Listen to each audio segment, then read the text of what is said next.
पंचायत चुनाव में मतगणना से पहले बाड़ाबंदी जोरों पर गांवों में कांग्रेस का किला ढहाने को बेताब बीजेपी। कांग्रेस पर लगातार चौथी हार का संकट। स्वाइन फ्लू से अजमेर में 2 और मरीजों की मौत। प्रदेश में अब तक 56 लोगों ने तोड़ा दम। नाकाफी साबित हो रहे हैं प्रशासन के इंतजाम। व्यापारी पर फायरिंग और लूट की कोशिश के विरोध में आज नोहर बंद। व्यापारियों ने पुलिस की कार्यशैली को कोसा। ज्वेलर पर फायरिंग के आरोपी अभी तक पकड़ से दूर।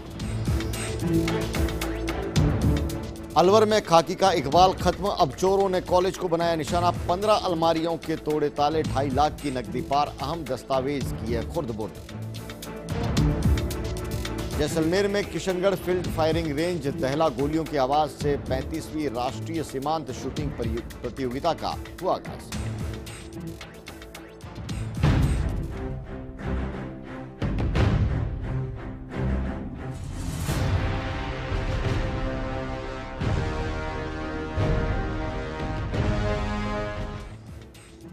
नमस्कार, बोल राजस्थान बोल में आपका स्वागत है। मैं हूं विशाल। देश में पारदर्शिता लाने के लिए कई बातें होती हैं, वायदे होते हैं, लेकिन हकीकत क्या है वो इस बात से समझिए कि आईएएस अधिकारी या तो अपनी संपत्ति का ब्यौरा देने से बचते हैं या फिर अपने नजदीकी रिश्तेदारों के नाम संपत्ति में जोड़ लेते हैं। यही हाल है देश के नेताओं का भी। तो क्या पारदर्शिता की बात सिर्फ एक दिखावा है? राजस्थान में संपत्ति जाहिर करने की आखिरी तारीख 31 जनवरी थी, लेकिन कार्मिक विभाग ने दिसंबर में ही तारीख अप्रैल तक बढ़ा दी। आखिर क्यों? सवाल यह है कि क्या आम जनता को भी कभी ऐसी राहत मिली है? अधिकारियों से पूछिए तो कहेंगे कि काम में व्यस्त ज्यादा थे, इसलिए संपत्ति की डिटेल है फाइल नहीं कर पाए। लेकिन क्या वाकई ऐसे हैं हालात? आप क्या सोचते हैं इस मुद्दे पर? उठाइए आवाज मेरे साथ। शुरू करते हैं आज का बोल राजस्थान बोल।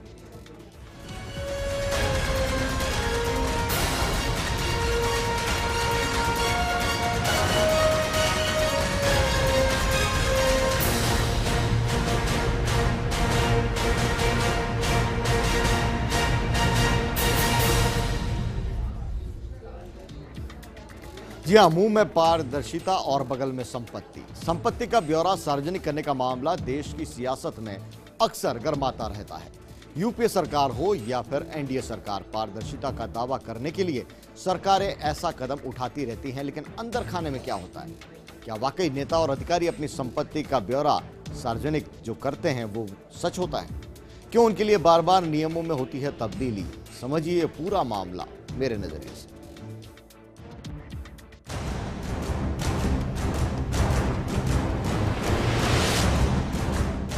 आखिर अपनी संपत्ति का ब्यौरा सार्वजनिक क्यों नहीं करते अधिकारी और नेता? जो नियम वो खुद बनाते हैं उसकी पालना क्यों नहीं होती लोकतंत्र में? प्रधानमंत्री का पद संभालने के बाद नरेंद्र मोदी ने जो महत्वपूर्ण बातें कही, उनमें से एक बात ये भी थी कि नौकरशाह और मंत्री अपनी संपत्ति का ब्यौरा दें। बात नई नहीं है। पिछली यूपीए सरकार भी अपने कार्यकाल में आईएएस अधिकारियों को इसी तरह धमकाती रहती थी, लेकिन इसका उन पर कोई खास असर होता नहीं दिखा था। मौजूदा मोदी सरकार उन नौकरशाहों को संपत्ति का ब्यौरा देने के लिए बातें कर पाएगी, ये देखना दिलचस्प होगा।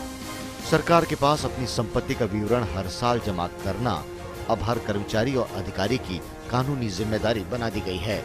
ऐसा न करने पर सरकार उनके खिलाफ कार्रवाई भी कर सकती है। इस कानून का सीधा संबंध देश में पनप रहे भ्रष्टाचार और घूसखोरी से है। मिलने वाले वेतन से कर्मचारी और अधिकारी कितनी जायदाद बना सकते हैं, यह भले ही सरकार तय न कर पाए, लेकिन यह तो तय कर सकती है कि कितनी जायदाद आमदनी से ज्यादा थी। राजस्थान समेत देश के सभी राज्यों में यह कानून लागू है। दिलचस्प बात तो यह है कि छोटे कर्मचारी समय पर अपनी संपत्ति का विवरण दे देते हैं, मगर आला अफसर, खासतौर से आईएएस अधिकारी नहीं देते और सरकार इनका कुछ नहीं बिगाड़ पाती। सरकार सिर्फ एक बात बार बार कहती है कि अपनी संपत्ति का विवरण जमा करवाएं। आज तक ऐसा एक भी मामला सामने नहीं आया है जिसमें सरकार ने संपत्ति का ब्यौरा न देने वाले किसी आईएएस अधिकारी के खिलाफ कार्रवाई कर दी हो।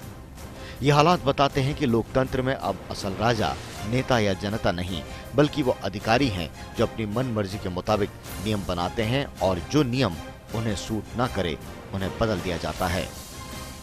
राजस्थान में क्या हालात हैं ये समझिए। अब तक 88 आईएएस और 86 आईपीएस ने अपनी संपत्ति का ब्यौरा नहीं दिया है। इसमें वित्त सचिव राजीव महर्षि, अरविंद मायाराम, ललित के पवार, अशोक संपतराम, ओम प्रकाश मीणा, अशोक शेखर, जीएस संधू, बीके मीणा जैसे कई नाम शामिल हैं। जयपुर पुलिस कमिश्नर श्रीनिवास जंगा ने भी अपनी संपत्ति का ब्यौरा अब तक नहीं दिया है।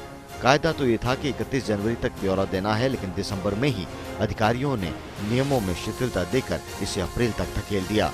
क्या आम जनता को भी इस तरह की राहत कभी मिल पाएगी इस दौर में? नेताओं और अधिकारियों की जमात नियम और कायदों को अपने हिसाब से ढालती रहती है, लेकिन आम जनता से टैक्स वसूली से लेकर इनकम टैक्स रिटर्न तक सब कुछ सख्त नियमों की जद में है। तो क्या ये मान लिया जाए कि नेताओं और अधिकारियों को संपत्ति रखने के मामले में भी वीवीआईपी ट्रीटमेंट चाहिए? हम उठा रहे हैं ये मुद्दा, आप उठाएं आवाज। इन पहलुओं को देखें और दें अपनी राय। क्या नेता और अधिकारी अपने स्टेटस का गलत फायदा उठाते हैं? क्या अधिकारी और नेता संपत्ति सार्वजनिक करने से बचते हैं? क्या वाकई काम में ज्यादा व्यस्त होते हैं नेता और अधिकारी? नियमों की अनदेखी करने वालों के खिलाफ क्या होनी चाहिए कार्रवाई? 014151561131 014151561102 ये 2 फोन लाइन्स हैं, आपके लिए खुली हुई हैं। आप इन पर फोन करें और दीजिए इन पहलुओं पर अपनी राय। जुड़िए बोल राजस्थान बोल के इस लाइव शो से। खुल चुकी हैं हमारी फोन लाइन्स।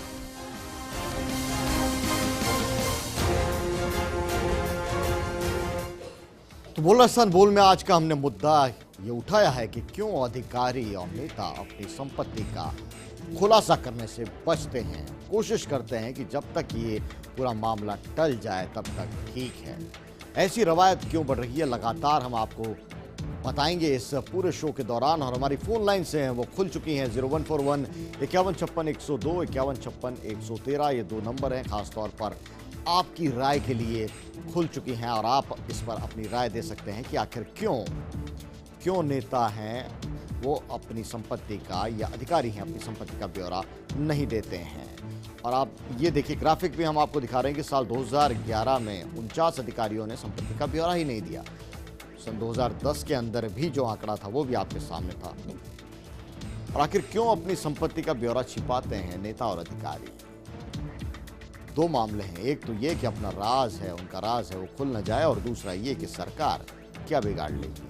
यानी आम आदमी के मन में भय होगा, लेकिन जो नियम बनाते हैं, जो सचिवालय में बैठते हैं, जो जिला कलेक्टर मुख्यालय पर बैठते हैं, उनकी कोई जिम्मेदारी नहीं है। देश भर में करीब 4200 से भी ज़्यादा आईएएस अधिकारी होंगे और उनमें से जो संपत्ति का ब्यौरा है ईमानदारी से देने वालों की तादाद बहुत कम है। 10%, जी हाँ 10% लोग हैं वो अपनी संपत्ति का ब्यौरा देते हैं।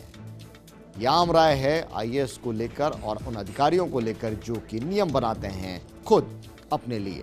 ट्रांसपेरेंसी की बात की जाती है, लेकिन ये सरकार की घोषणा पत्र, पार्टियों की जो घोषणा पत्र है उसके अंदर ही दर्ज होकर रह जाता है। ज़मीनी स्तर पर कोई इसका असर होता नहीं दिखता।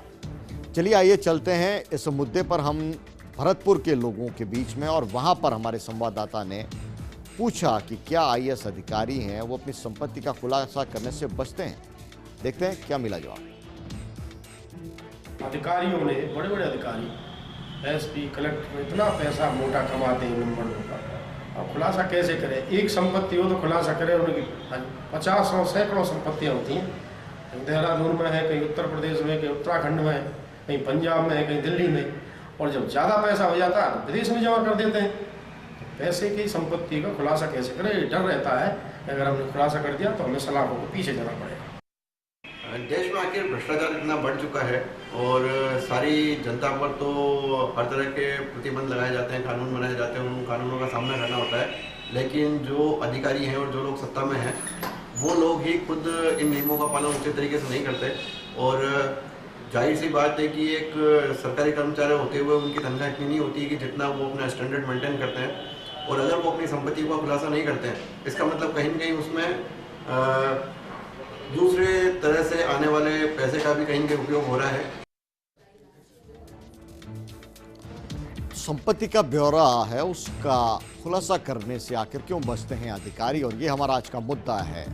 इस मुद्दे पर जब अधिकारियों से बात कीजिएगा तो वो कहेंगे कि हम काम में ज़्यादा व्यस्त रहते हैं, लेकिन हम आपसे पूछ रहे हैं क्या आपकी राय भी यही है? क्या अधिकारी हैं वो कामकाज में ज़्यादा व्यस्त रहते हैं और इस वजह से अपनी संपत्ति का ब्यौरा है वो नहीं दे पाते? पारदर्शिता को लेकर जो स्थिति है वो समझिए कि मुंह में पारदर्शिता के बोल और बगल में संपत्ति है वो रखी जाती है। और मुख्य सचिव ने भी अपनी संपत्ति अब तक सार्वजनिक नहीं की है और इसीलिए इसको बना दिया गया है मुद्दा। 31 जनवरी आखिरी तारीख थी, लेकिन कार्मिक विभाग ने दिसंबर में ही आदेशों में कर दिया फेरबदल और अब अप्रैल तक की मोहलत दे दी गई। और सवाल यही हम उठा रहे हैं कि आखिर क्यों ऐसा किया गया? क्या आम आदमी के लिए भी इस तरह से नियम हैं वो बदले जा सकते हैं? अगर नहीं तो फिर अधिकारियों को ये विशेष छूट आखिर क्यों? आइए जानते हैं इस मुद्दे पर जयपुर के लोगों की क्या राय है। हमने हमारे संवाददाता ने जयपुर के लोगों के बीच में सवाल दिया और सुनिए क्या थी उनकी राय।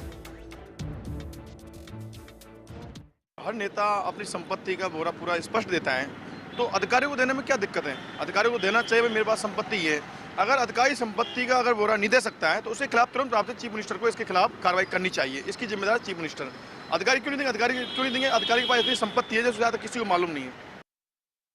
संपत्ति का ब्यौरा देना चाहिए, तो अधिकारी क्यों पीछे रहे इससे? और हम मेरी तो उनसे निवेदन भी है अगर इस मीडिया के माध्यम से कि सब अधिकारियों को आगे आना चाहिए, अपनी संपत्ति का ब्यौरा देना चाहिए। इससे एक देश में बहुत अच्छा संदेश आएगा। अधिकारियों को संपत्ति का ब्यौरा देना भी चाहिए, क्योंकि और इसको ये मुख्यमंत्री को भी आवाज़ उठानी चाहिए इसके लिए। स्टेट सेंट्रल गवर्नमेंट को भी आना चाहिए इसमें कि अधिकारी हैं जो संपत्तियों का ब्यौरा दे, इन्होंने कहाँ कहाँ पैसा जमा कर रखा है उसको सब कुछ ब्यौरा दे। तो आम जनता की जो राय थी जयपुर से और बाकी जगहों से जो आपने सुना वो बताता है कि आम लोग वो कहते हैं कि संपत्ति इतनी ज्यादा है, उसका खुलासा आखिर करें तो करें भी कैसे? और ये हालात और ये राय, ये मंशा आखिर बनी कैसे? उसके पीछे भी कहीं ना कहीं IAS अधिकारी हैं वो ही जिम्मेदार हैं, प्रशासनिक अधिकारी हैं वही जिम्मेदार हैं। ऐसा नहीं कि सारे एक जैसे हों, एक ही सफ में खड़े हों, लेकिन जब मुद्दा उठता है तो आम जो राय है वो यही बनती है कि अधिकारी बचते हैं अपनी संपत्ति का खुलासा करने के लिए। 2012 में 130 ऐसे IAS थे जिन्होंने अपनी संपत्ति का ब्यौरा नहीं दिया। 2011 में 49 ऐसे अधिकारी थे जिन्होंने परवाह नहीं की सरकारी आदेशों की, और 2010 का आंकड़ा भी हमारे पास में 38 ऐसे अधिकारी हैं जिन्होंने बेफिक्री दिखाई।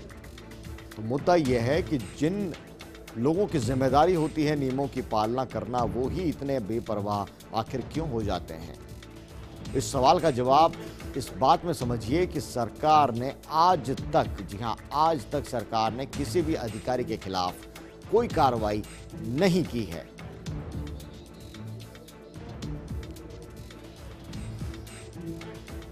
तो हकीकत यह है, आप फोन लाइन्स हमारी खुली हुई है 0141 5156 102 5156 113। ये 2 फोन लाइन्स हैं। खासतौर पर इस प्रोग्राम में लाइव शो में आप अपनी राय रख सकते हैं। आज जो हमने मुद्दा बनाया उस पर वक्त एक छोटे से ब्रेक का है कि कॉलर हमारे साथ में जुड़ रहे हैं, उनसे बात होगी ब्रेक के बाद।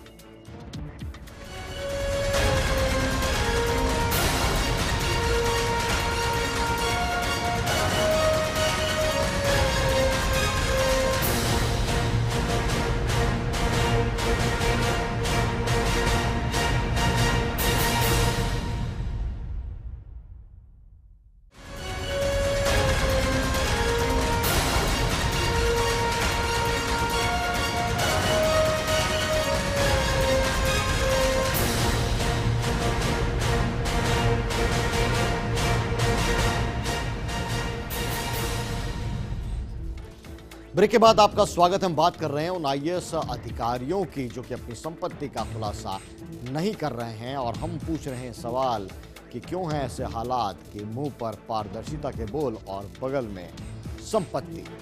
जी हाँ, हमारे साथ में कॉलर जुड़ गए इस पूरे मुद्दे पर बात करने के लिए। 3 कॉलर मेरे साथ में भी जुड़े हुए हैं और उनसे एक के बाद एक हम बात करते हैं। सबसे पहले बात करेंगे सूरज से। सूरज जयपुर से बोल रहे हैं। सूरज बताइए क्या कहना है आपका? सूरज, आप क्या मेरी आवाज सुन पा रहे हैं? चलिए अगले कॉलर के पास भी चलते हैं। अब्दुल मेरे साथ में जुड़े हुए हैं। अब्दुल जयपुर से। अब्दुल, आप क्या मुझे सुन पा रहे हैं? सुन रहे हैं साहब। बताइए क्या कहिएगा, अधिकारी अपनी हाँ जी, संपत्ति क्या का ब्यौरा क्यों नहीं कहिएगा देते? ये? हेलो। हाँ जी, ये क्या है, नीचे से ऊपर तक भ्रष्ट है। सब जो मंत्री हैं बड़े बड़े, उनसे सब जो है ना सटे हुए हैं। जो पहले किसी ने शायर ने कहा कि ये हिंदुस्तान है, ये हर काम बड़ी हिम्मत से होता है, जो किस्मत से नहीं वो रिश्वत से होता है। देश को लूटने वालों ने दोनों हाथों लूटा है, रिश्वत देता पकड़ा गया, रिश्वत ही देके छूटा है। पहले हाकिम बदल जाया करते थे, हुकुम नहीं बदलते थे। जी। आज हाकिम अपनी जगह रहते हैं, हुकुम बदल जाते हैं। Thank you sir. शुक्रिया अब्दुल जी, अपनी बात रखी कि रिश्वत लेते हुए पकड़े गए और रिश्वत लेते हुए ही रिश्वत की बलबूते पर छूटकर भी आ गए। जी हाँ, एक शेर के जरिए उन्होंने अपनी बात रखी और अपनी पीड़ा जाहिर की। रणवीर मेरे साथ में कॉलर और है जयपुर से जुड़े हुए। रणवीर बताइए क्या कहिएगा इस मुद्दे पर? रणवीर, आप क्या मुझे सुन पा रहे हैं? चलिए, रणवीर से ऐसा लगता है कि संपर्क है वो स्थापित नहीं हो पाया है। और बोल राजस्थान बोल में हमारी फोन लाइन है वो लगातार खुली हुई है 0141 51 56 102 51 56 113। जयपुर का कोड लगेगा 0141। आप लाइव शो का हिस्सा बन सकते हैं। इस कार्यक्रम के दौरान आप अपनी राय रख सकते हैं और अपनी राय से सबको अवगत भी करा सकते हैं कि आप इस मुद्दे पर क्या सोचते हैं। संपत्ति क्यों छुपाते हैं नेता? क्या उनको यह डर होता है कि सरकार हमारा क्या बिगाड़ लेगी, या फिर ये भावना होती है कि कहीं हमारा राज ना खुल जाए? राजेंद्र एक कॉलर मेरे साथ में जुड़ गए हैं धौलपुर से। राजेंद्र जी, स्वागत है आपका, बताइए क्या कहिएगा इस मुद्दे पर? जी जी सर, नमस्कार। नमस्कार। मैं सर आपके इस चैनल के माध्यम का बड़ा शुक्रिया अदा करना चाहता हूँ। जी। ये हमारा जो सिस्टम है, ये जो सरकार ने सिस्टम बना रखा है, उसी की खामियां हैं। इस सिस्टम को थोड़ा सुधारना चाहिए। अगर ये मंत्री और IAS IPS अधिकारी अपने उसका ब्यौरा नहीं देंगे, संपत्ति का ब्यौरा नहीं देंगे, तो एक बड़े अधिकारी नहीं देंगे, छोटे अधिकारी क्या करेंगे? तो भ्रष्टाचार में और ज्यादा बढ़ता जाएगा। तो इनके खिलाफ सख्त कानूनी कार्रवाई करनी चाहिए, जो ऊपर सिस्टम में बैठे हुए हैं। जो आप इस चीज को उठा रहे हैं बार बार, कभी सरपंचों का उठा रहे हैं, कभी इनका उठा रहे हैं, इनको स्वतः ही अपने आप इस चीज पे लेना चाहिए और इनके खिलाफ कानूनी कार्रवाई करनी चाहिए अगर ये नहीं दे रहे हैं तो। इनके खिलाफ कानूनी कार्रवाई होनी चाहिए। शुक्रिया हमसे जुड़ने के लिए, हमसे बात करने के लिए राजेंद्र जी। एक और कॉलर मेरे साथ में है सूरज जयपुर से।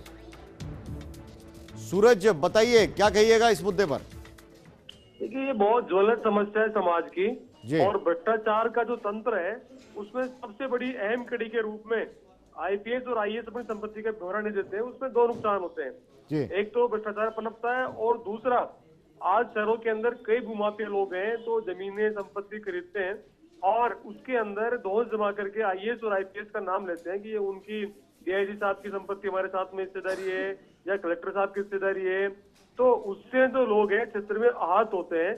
तो ये पारदर्शिता रहेगी अगर कलेक्टर IAS IPS अपनी संपत्ति का ब्यौरा देंगे, उसको जो है समाचार पत्रों के माध्यम से और RTI के माध्यम से बताएंगे, तो लोगों को सहूलियत ही मिलेगी।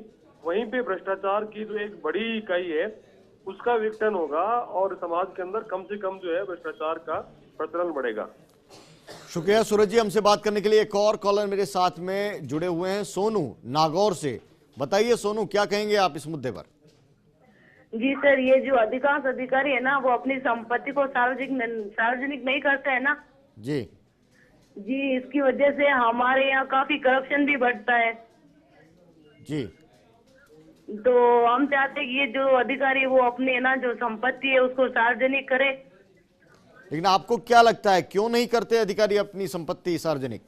जी, वो अपनी संपत्ति को छुपा के रखते ताकि उनके ऊपर कोई करप्शन का आरोप ना लगे। शुक्रिया हमसे जुड़ने के लिए सोनू जी। की करप्शन का आरोप ना लगे, इस सोच के साथ में अधिकारी अपनी संपत्ति का ब्यौरा सार्वजनिक करने से बचते हैं, और जब ऐन मौके पर समय सीमा का वक्त आ जाता है तब कार्मिक विभाग है वो एक आदेश निकालकर इस प्रक्रिया को 2-3 महीने के लिए और आगे बढ़ा देता है। इस पूरी प्रक्रिया में बदलाव के पीछे आखिर वजह क्या है, और यही है मुद्दा उठा रहे हैं बोल राजस्थान बोल के अंदर की मुंह में पारदर्शिता के बोल और बगल में संपत्ति का पिटारा। नितेश हमारे साथ में एक कॉलर और जुड़े हुए हैं जयपुर से। नितेश, बताइए क्या कहिएगा इस मुद्दे पर? मेरा सर ये कहना है कि जो ये है IPS है IAS अफसर है वो अपनी जो असेट्स है उनका ब्यौरा क्यों नहीं दे पाते, क्या कारण है? जी, आपको क्या कारण नजर आता है? सर मुझे तो ये कारण आता है कि जितनी भी राजस्थान की और जितनी भी हिंदुस्तान की संपत्ति है जी, वो लगभग IAS IPS के पास ही है जी। अगर वो दे देंगे तो 20% ब्लैक मनी व्हाइट में हो जाएगी जी। तो मैं ये सरकार से मेरा निवेदन है कि आम आदमी को इतना परेशान किया जा रहा है, क्या इतना ही परेशान IAS IPS को भी किया जाता है? नितेश, आपको बता दें, एक भी ऐसा अधिकारी नहीं है जिसके खिलाफ कोई कार्रवाई हुई हो, और कितने लोग ऐसे हैं जिन्होंने संपत्ति का ब्यौरा नहीं दिया है, वो फहरिस्त भी हमने आपको दिखाई है। शुक्रिया हमसे जुड़ने के लिए। एक और कॉलर मेरे साथ में ब्यावर से दिनेश जी, स्वागत है आपका बोला इस्तानबुल में। बताइए, इस मुद्दे पर क्या कहेंगे? अधिकारी अपनी संपत्ति सार्वजनिक क्यों नहीं कर रहे? सर कैसे करेंगे, सब एक दूसरे में उलझे हुए हैं। और अभी हमारे ताजा एक केस अजमेर SP का केस अभी ताजा है, उसमें कितने पकड़े गए, किसी पे कोई कार्रवाई नहीं हुई, छूट जाओ, वापस जमानत हो गई और वापस वो ड्यूटी पे लग गए। शुक्रिया दिनेश जी। जब भी आप हमसे जुड़े, अपनी टीवी का वॉल्यूम कम करके बात करें ताकि आपकी आवाज स्पष्ट रूप से सुनाई दे। और हमारी फोन लाइन से लगातार खुली हुई है, आप अपनी राय हैं वो दे सकते हैं। 0141 5156 102 5156 113 ये 2 नंबर हैं। बोल इस्तानबुल के लाइव शो का आप हिस्सा बन सकते हैं। और सवाल यह है कि क्यों अपनी संपत्ति छिपाते हैं नेता और अधिकारी? संपत्ति के मामले में गुमराह करने वाले लोगों की कमी नहीं है पूरे देश भर के अंदर। 4000 से भी ज्यादा IAS अधिकारी हैं और केवल 10% अपनी राय रखते हैं। आइए चलते हैं, इस मुद्दे पर बात करते हैं जालौर पे। जालौर के लोग हैं, वो इस मुद्दे पर क्या कह रहे हैं? आयकर विभाग द्वारा जो आयकर की टैक्स भरा जाता है वो सभी भारत के सभी नागरिकों के लिए अनिवार्य है, लेकिन कुछ अधिकारी ऐसे भी हैं जो अपने आय का ब्यौरा पूरा अपने वेबसाइट पर नहीं देते, ना आयकर भरते हैं, जिसकी वजह से भारत सरकार को इसमें कई प्रकार की महंगाइयां बढ़ रही हैं और आम आदमी से नुकसान हो रहा है। भारत में जो भी बड़े अधिकारी हैं जो इनको आय का जो विवरण देना पड़ता है वो जो अभी दे रहे नहीं है, तो इससे क्या होता है कि हमारा जो आमजन है, जो लोग हैं, तो इनको काफी महंगाई का सामना करना पड़ता है। चलिए इस मुद्दे पर बात करते हैं भारतीय प्रशासनिक सेवा के रिटायर्ड वरिष्ठ अधिकारी राजेंद्र भानावत जी से। भानावत जी, पहले तो आपको बधाई दूंगा कि इस मुद्दे पर आप बात करने के लिए कम से कम तैयार हुए, क्योंकि कई लोगों से संपर्क किया और उन्होंने इससे बचने में ही अपनी भलाई समझी। बताइए, क्या कहिएगा इस मुद्दे पर? अधिकारी हैं, वो अपनी संपत्ति का ब्यौरा है, वो समय पर क्यों नहीं दे रहे? मैडम, ये तो एक सामान्य सी बात है, जो प्रकार से हम सारा काम अपना समय में करते हैं और करना चाहिए, तो इनकम टैक्स जैसे रिटर्न टाइम पे नहीं भरते तो पेनल्टी लगती है। उसी तरह से प्रॉपर्टी रिटर्न भी एक सामान्य अंतर्गत सभी अधिकारियों को जब से तय किया है, वेबसाइट पे डाला जाता है, तो भरना चाहिए ही। उसमें तो कोई कारण नहीं हो सकता, या तो कोई लापरवाही हो सकती है, उसके अलावा तो मुझे भी लगता है और कोई कारण है तो फायदा हो सकता है। रिमान साहब, एक भी अधिकारी पे कोई कार्रवाई भी नहीं हुई है सरकार की ओर से। अगर कोई लापरवाही बरत रहा है तो सरकार उस पर कार्रवाई तो करे। नहीं, बिल्कुल, जो प्रक्रिया बनाई है सरकार ने और पारदर्शिता की दृष्टि से ही बनाई गई है, तो जो कोई भी अगर उसकी पालना नहीं कर रहा है तो सरकार का जो एक इकबाल होता है, सामान्य नागरिक कोई गलत काम कर रहा है या जैसी आवश्यकता वैसा नहीं करता है, तो सरकार उसके विरुद्ध कार्रवाई होती है वैसे। और सरकारी अधिकारी कर्मचारी अगर जिनसे अपेक्षित है कि वे अपने प्रॉपर्टी का रिटर्न उसको देंगे तो कम स्पष्टीकरण, लेकिन तो सामने आनी चाहिए, ऐसा क्यों हुआ? मानव साहब, एक आखिरी सवाल कि आखिर क्यों नहीं करती है सरकार कार्रवाई? के पास सरकार का अधिकार होता है, वो करती क्यों नहीं है? देखिए, सरकार का मतलब मंत्री और अधिकारी। अगर अधिकारियों ने रिटर्न नहीं फाइल कर कार्रवाई कौन करे? वही वाली बात है ना, अपने पेड़ पे कुल्हाड़ी कौन मारे? जी, शुक्रिया भानु साहब हमसे जुड़ने के लिए। अपने पैर पर आखिर कुल्हाड़ी कौन मारे? जी हाँ, ये निचोड़ है पूरे इस विषय का कि क्यों अधिकारी हैं वो संपत्ति का ब्यौरा वो अपना जाहिर नहीं करते और सरकार क्यों नहीं उनके खिलाफ कार्रवाई करती। तो उसका जवाब यह है कि अपने पैर पर कुल्हाड़ी आखिर कौन मारे। बोला इस्तानबुल में ये पूरा मुद्दा आपने सुना, समझा और अपनी राय रखी। और सरकार का खजाना भरे या ना भरे, लेकिन नेताओं और अफसरों का खजाना तयशुदा तरीके से बढ़ जाता है। क्यों है ये हालात, ये बताने की जरूरत नहीं है। तो क्या पारदर्शिता के दावे सिर्फ चुनावी माहौल के लिए हैं या फिर वायदों का पुलिंदा इसीलिए ताकि आपके वोट बटोरे जा सकें? हालात नहीं सुधरे तो पारदर्शिता की बात सिर्फ पार्टियों के घोषणा पत्र में ही नजर आएगी, जमीनी हकीकत में कुछ नहीं होगा। बोल राजस्थान बोल में आज इतना ही। मुझे दीजिए इजाजत, कल फिर होगी मुलाकात किसी और मुद्दे के साथ। नमस्कार।